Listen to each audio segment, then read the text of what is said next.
오늘 우리에게 주시는 말씀은 창세기 37장 1절로부터 4절의 말씀입니다. 창세기 37장 1절로부터 4절의 말씀 한 목소리로 함께 합독하십니다. 함께 하십니다. 야곱이 가나안 땅 곧 그의 아버지가 거류하던 땅에 거주하였으니 야곱의 족보는 이러하니라.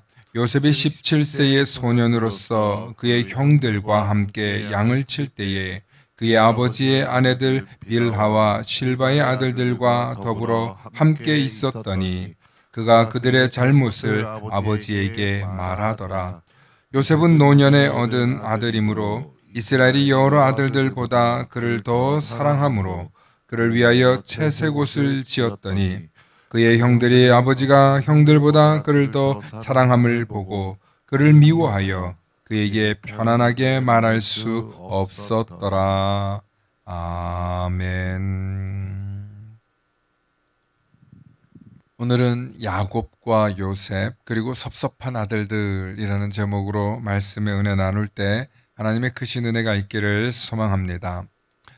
축복의 사람 곁에는 축복의 사람이 있고 감사하는 사람 곁에는 감사의 사람이 찾아옵니다. 날마다 감사의 사람, 축복의 사람 되실 수 있기를 축원합니다. 아멘.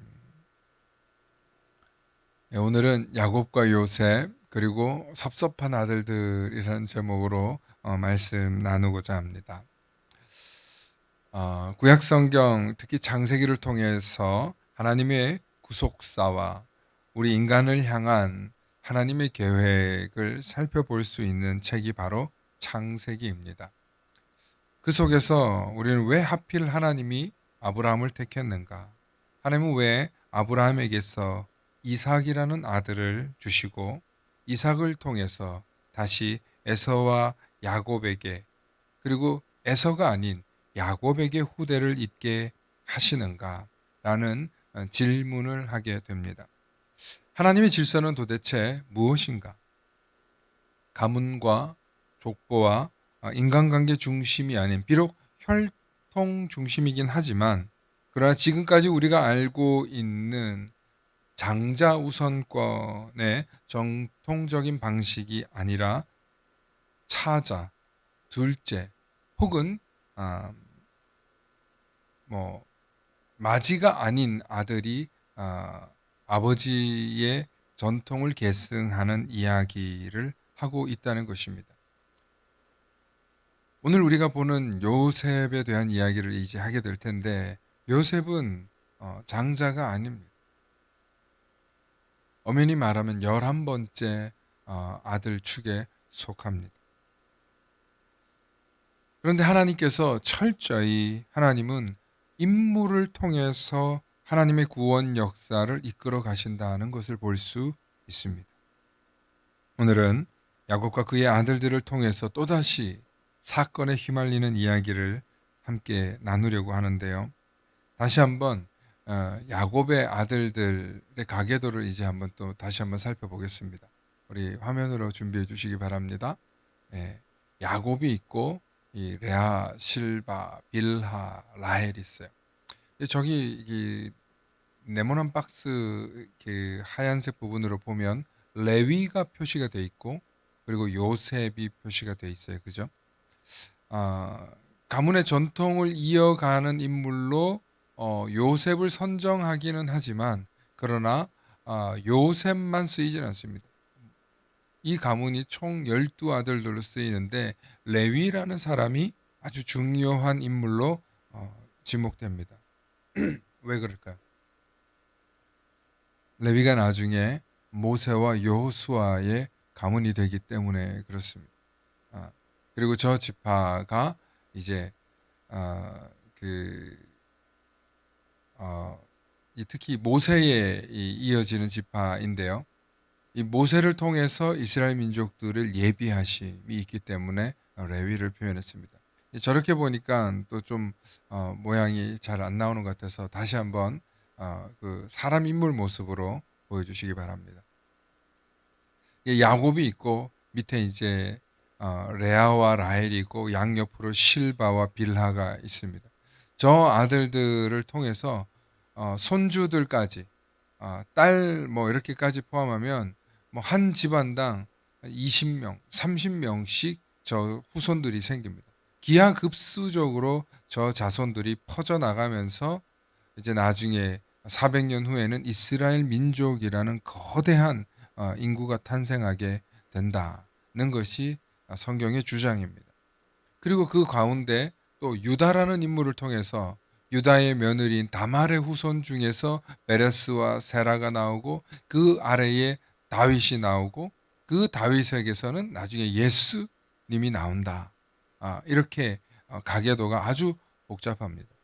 좀 전에 본 거는 레위까지 이야기를 보지만 다시 또 유다를 보게 되면 유다를 통해서는 또 엄청난 인물들이 탄생하게 됩니다. 이렇게 야곱, 곧 이스라엘이라고 불리는 이 가문의 이야기를 하나님은 이제 시작하려고 하는데, 오늘 그 시작에 보면 그 출발이 굉장히 안타까운 출발로부터 시작합니다. 야곱에서 이 요셉으로 이어지는 이야기가 있는데, 성경이 요셉을 통해 말하려고 하는 장면이 뭘까? 우리는 그걸 생각하면서 말씀을 봐야 됩니다. 구약 성경을 읽을 때, 특히 창세기를 읽을 때 하나님의 구속사적인 관점에서 성경을 묵상해야 됩니다. 하나님이 우리를 구원하시려고 이 말씀들을 준비하고 계신다. 그래서 야곱이 여러 아들들보다 그를 더 사랑했다는 내용이 나와요. 1절부터 4절 말씀 우리 다시 한번 볼 텐데요. 야곱이 가나안 땅에 머물렀어요. 그의 아버지가 거류했던 땅에 머물러요. 그리고 야곱의 족보는 이렇다 하면서 요셉이 등장합니다. 그리고 나서 그의 아내들의, 그러니까 첩들의 자식들이 하는 이야기들이 나오는데, 이 요셉이 이 손주들의 이야기들을 전하고 있습니다. 네, 그래서 요셉은 노년에 얻은 아들이므로 이스라엘이 여러 아들들보다 그를 더 사랑함으로 그를 위하여 채색 옷을 지었더니 그의 형들이 아버지가 형들보다 그를 더 사랑함을 보고 그를 미워하여 그에게 편안하게 말할 수 없었더라. 이 단 네 절 가지고 이 가족의 지금 형태를 말해주고 있습니다.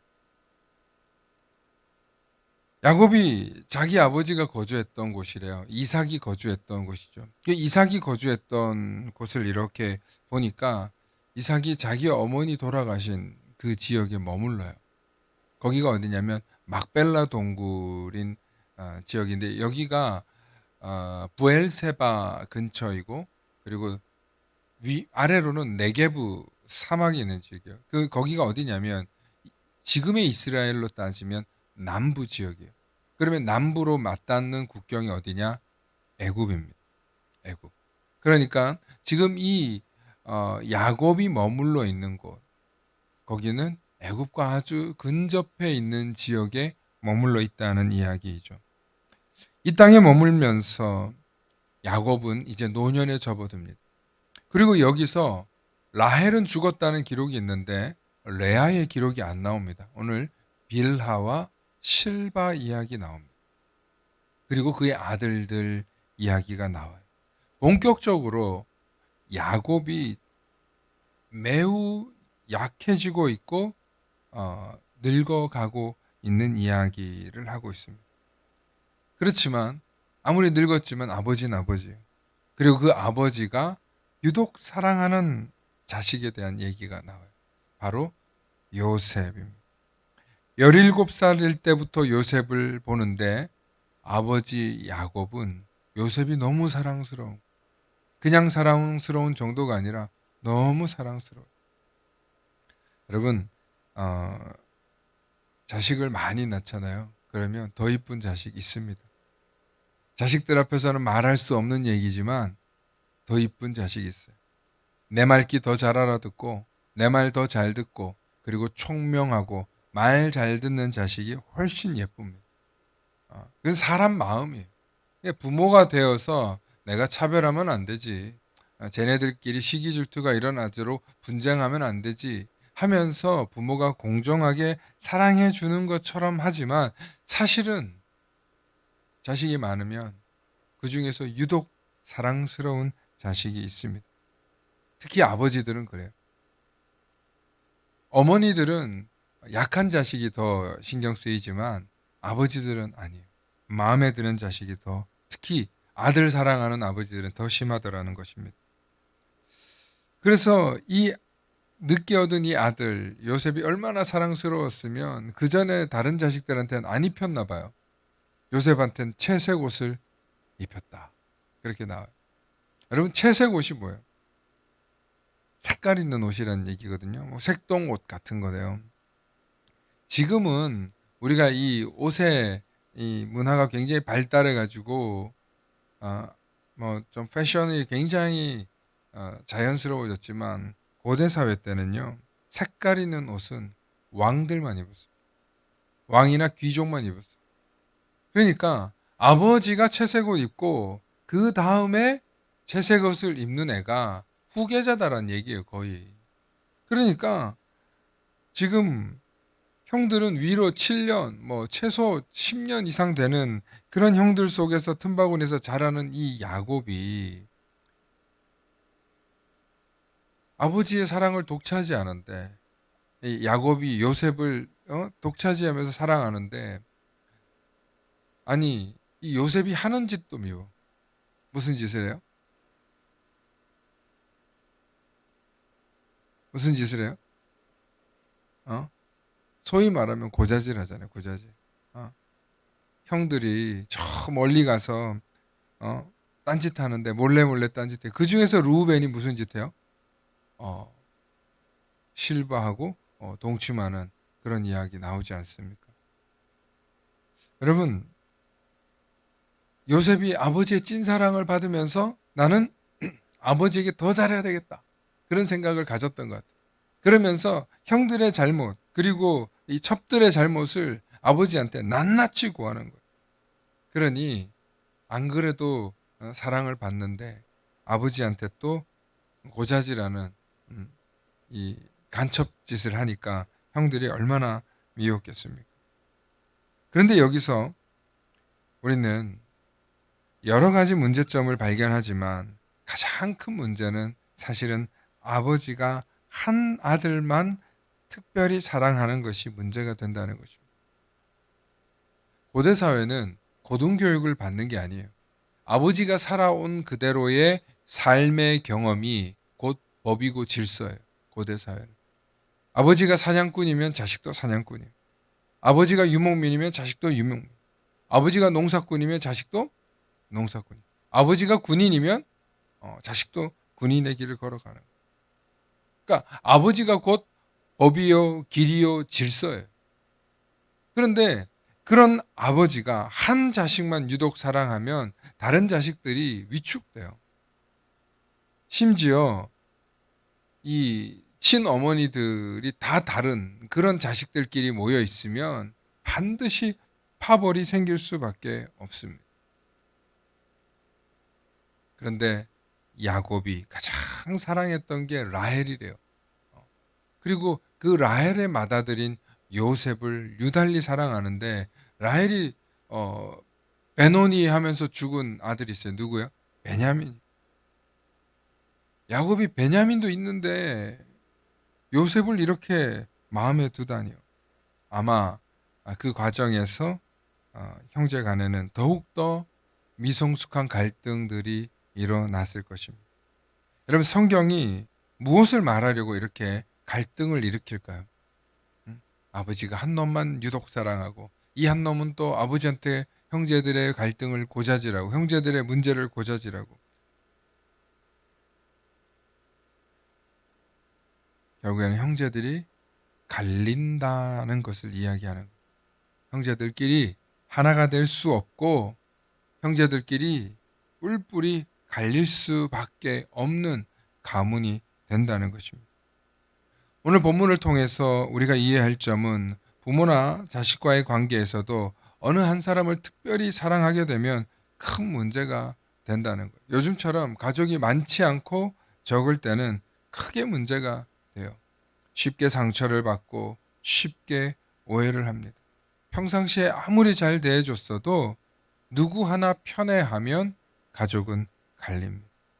그런데 고대 사회는 이런 문제가 중요하지 않아요. 철저히 아버지 중심으로 돌아가던 시대였기 때문에 이 이야기는 어쩌면 자연스러운 거예요. 그런데 오늘날 우리에게 이것이 교훈이 된다면 사람은, 특히 미성숙한 존재인 사람은 누군가 편애하는 것을 보면 그것이 상처가 되고, 혹은 그것이 교만이 되고, 혹은 그것이 미성숙한 상태로 계속 자라면서 갈등의 원인이 된다는 거예요. 그래서 저는 오늘 이 미성숙한 상태에 대해서 좀 말씀을 나누려고 해요. 여러분, 우리가 교회에서나 가정에서나 미성숙한 존재들을 바라봅니다.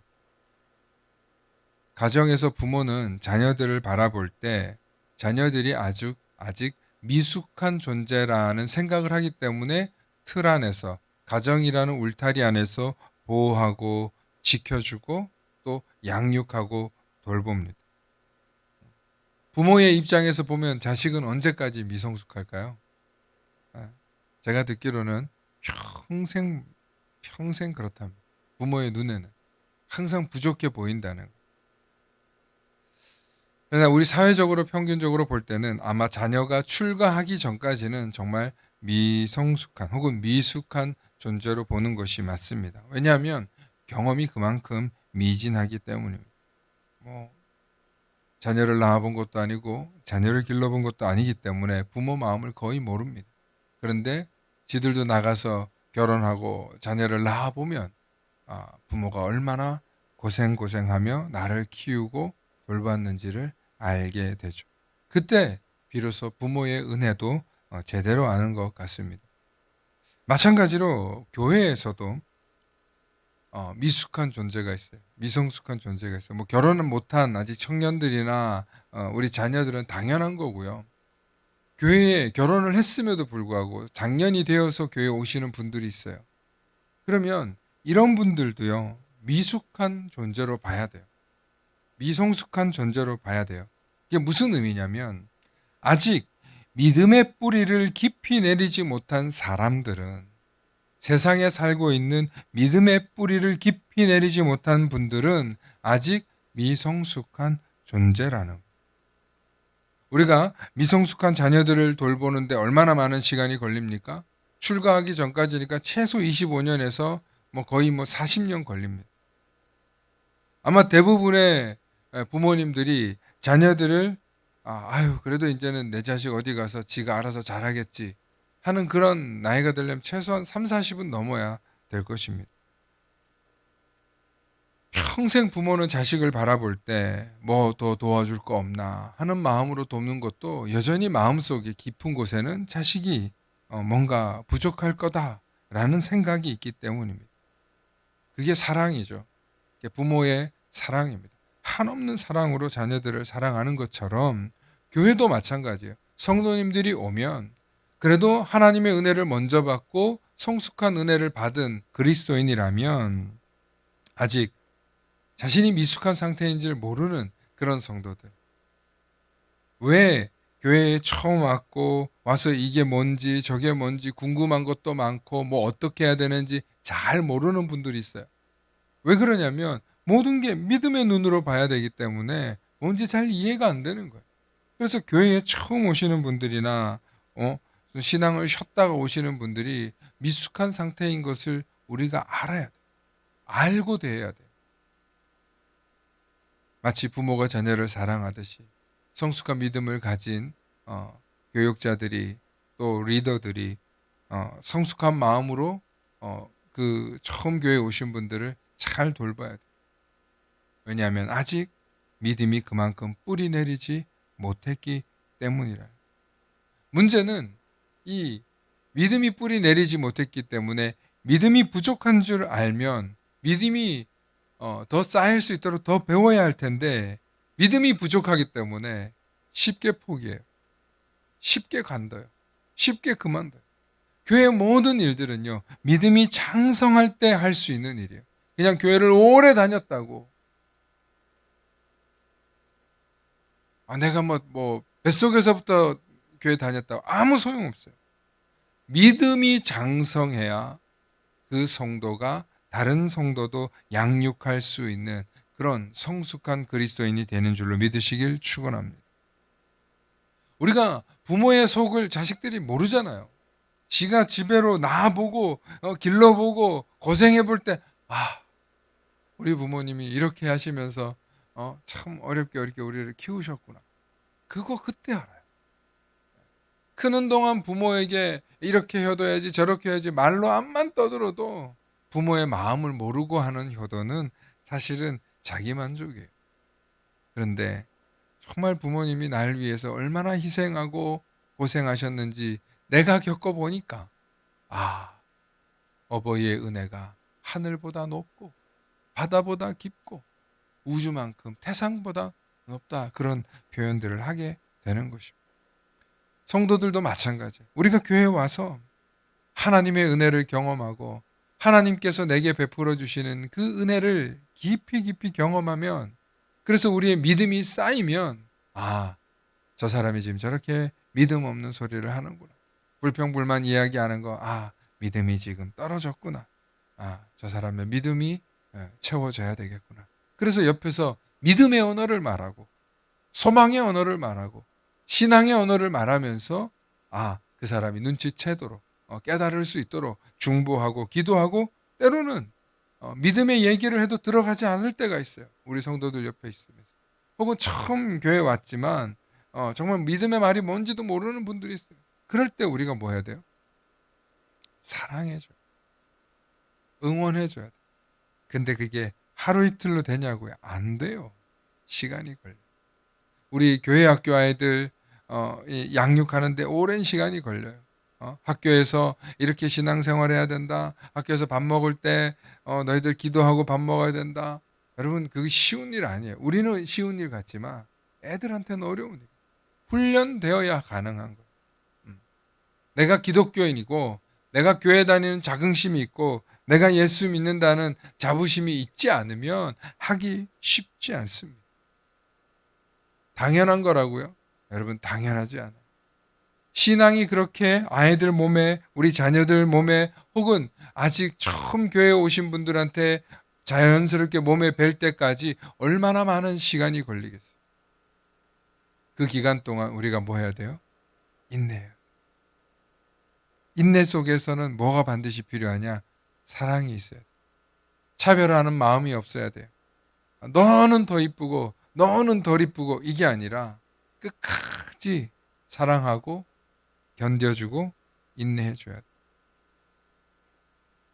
자녀는 내 핏줄이니까 내가 조금 잘못하고 실수해도 떠나지 않아요. 그런데 교회는요, 아무리 형제고 식구였다 할지라도 믿음의 문제이기 때문에, 이게 영적인 부분이기 때문에 못 깨달아요. 그래서 영적으로 사랑해 주실 수 있기를 축원합니다. 우리 자녀들, 특히 우리 교회 학교 어린아이들, 또 그리고 처음 교회 오신 분들, 우리가 지금 이제 잘하는 교회죠. 우리 이제 9살 되는 교회잖아요. 미숙한 게 우리도 많아요. 예. 목사는 부지기수로 많죠. 실수하는 거 많고. 근데 여러분들이 서로 사랑해 줘야 돼요.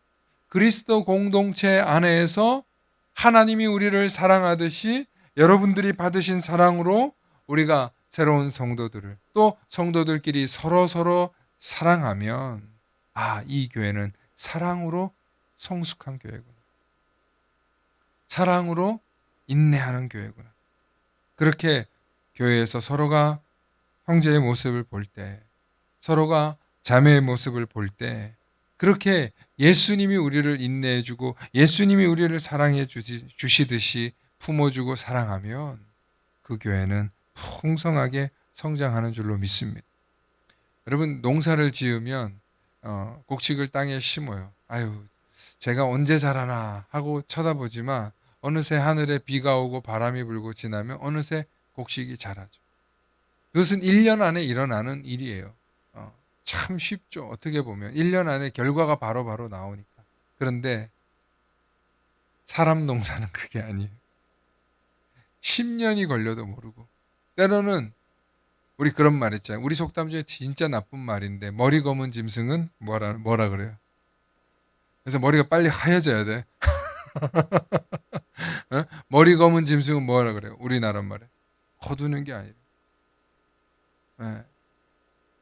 여러분, 머리 검은 짐승은 거두지 말라는 말 아주 나쁜 말이에요. 왜? 사람은 안 바뀐다는 거예요. 사람은 배신한다는 거예요. 그 말 속에 뭐예요? 내가 사람을 믿었더니 배신 당해본 사람의 마음이에요. 그죠? 그런데 여러분, 예수님은 수도 없이 배신 당했어요. 예. 자기가 그렇게 열심히 사랑하고 추종해주고 자기를 따라봤던 제자들 많은 사람들이 버리고 다 도망했고, 심지어 나중에는 예수를 십자가에 못 박아라, 그런 배신을 당하는 게 우리 예수님. 여러분, 우리가 예수님처럼 다 그렇게 살기는 쉽지 않지만 우리의 목표는 분명해야 돼요. 그래도 우리는 예수님처럼 살아야 한다. 이 예수님처럼 살아야 되겠다고 마음 먹은 사람은 방금과 같은 머리 검은 짐승은 거두는 게 아니야, 이런 말 하시면 안 돼요. 예수 모르는 사람들이 그런 말 하더라도 아이고, 저 사람이 사람한테 상처받으셨구나. 제가 이 이야기를 언제 처음 들었냐면, 군대에서 이 주임 원사님이, 참 군대에서 경력이 많잖아요. 부사관들 애들이 이제 20대 초반에서부터, 뭐 저도 젊은데 이 애들이 참 아직 부족한 게 많은 거예요. 맨날 뭐라고 야단을 치는 거야, 부사관들. 야단을 치면서 하시는 말씀이, 이 머리 검은 짐승들은 거두면 안 된다. 맨날 그 말을 하는 거예요. 그래서 내가 그 말이 뭔 말인지 몰랐어요, 저는. 교회에서 자라다 보니까. 근데 그 말을 나중에 보니까 굉장히 질이 좋은 말이 아니더라고요. 사람을 키우는 말이 아니더라고요. 사람을 응원하고 사랑해주는 말이 아니더라고요. 근데 그때 제가 그 부대에서 무슨 일을 하고 있었냐면, 삼불삼행이라는 걸 했어요. 그게 뭐냐면 세 가지를 하지 말자는 거예요. 폭언, 욕설, 그리고 폭행. 이런 걸 하지 말자는 거예요. 그리고 반대로 삼행, 칭찬하고 감사하고 축하하고 사랑하고 그런 말을 하자는 거예요. 그래서 부대에서 양파를 이렇게 키우면서 여기다가 한 양파에는 부정적인 말을 하고 한 양파에는 칭찬하는 말을 해서 이 양파를 키우는 그런 일을 했는데, 여러분 이거 제가 매스컴 탔다는 거 아니에요? 예. 여러 신문사에서 이거 취재해서 가지고 갔었어요. 근데 저는 그 일을 하고 있는 중인데 이 주임 원사님은 이 머리 검은 짐승들은 거두면 안 된다고 이런 얘기를 하시는 거예요. 주임 원사가 그렇게 말씀하시면 안 된다고. 제가 정원장교로 있을 때 그런 이야기를 했던 기억이 납니다. 여러분, 칭찬하는 말이 결국엔 사람을 살리는 거예요. 응원하는 말이 결국엔 사람을 살리는 거예요. 인내하고 사랑하는 말이 사람에게 소망을 주는 거예요. 여러분, 교회 안에서 우리가 서로 응원하고 칭찬하고 격려하고 또 위해주고 믿어주시는 말을 하실 수 있기를 소망합니다. 그게 우리 형제들의 관계의 갈등 속에서 갈등을 푸는 방법이에요. 그게 진짜 성숙한 그리스도인들의 말과 행실이에요. 오늘 야곱과 요셉과 그의 섭섭한 아들들의 이 갈등의 관계를 보면서 우리가 배울 교훈은, 아버지도 미숙한 모습이 있어요. 왜? 한 놈만 사랑하니까. 그런데 이 미숙한 자녀들은 얼마나 더 서운하겠어요. 교회도 마찬가지. 우리가 미숙한 모습이 있을 수 있어요. 그러나 서로 인내하고 사랑하면, 누구만 특별히 사랑하는 게 아니라 하나님이 공평하게 악인과 선인에게도 비를 내리시고 바람을 주시고 햇빛과 단비를 허락하시는 것처럼, 하나님의 자비는 모든 사람에게 있는 것처럼 오늘 저와 여러분들에게도 하나님의 사랑은 한없이 흘러내리는 줄로 믿습니다. 그러나 하나님이 그 사랑을 받은 사람이 어떻게 사느냐에 따라서 그 결과와 열매는 완전히 달라진다는 사실을 깨달으시면서 오늘 우리가 그리스도의 사랑을 닮아 배려하고 또 존중하고 사랑할 수 있는 그런 우리 만나교회 성도님들 되시길 소망합니다. 소망합니다. 함께 기도하십니다. 좋으신 사랑의 아버지 하나님, 참으로 감사합니다. 오늘도 베풀어 주시는 한없는 은혜를 생각할 때 먼저 감사하게 하시고 또 그 베풀어 주신 사랑의 은혜에 힘입어 우리 주변의 이웃들과 또 우리 교회 형제 자매들의 연약한 모습을 바라보며 긍휼히 여기고 사랑으로 돌볼 수 있는 우리들이 다 되게 하여 주시옵소서. 교회에도 가정에도 형제 간의 갈등이 있는 것처럼 교회에도 갈등이 있을 수 있습니다. 하나님, 그럴 때마다 우리가 서로 먼저 배려하고 사랑하여서 하나님의 영광을 높이며 그리스도 공동체 안에서 더욱더 성숙한 모습을 보이는 우리들이 될 수 있도록 믿음을 더하여 주시옵소서. 감사드리며 우리 주 예수 그리스도의 이름 받들어 간절히 기도 올리옵나이다. 아멘.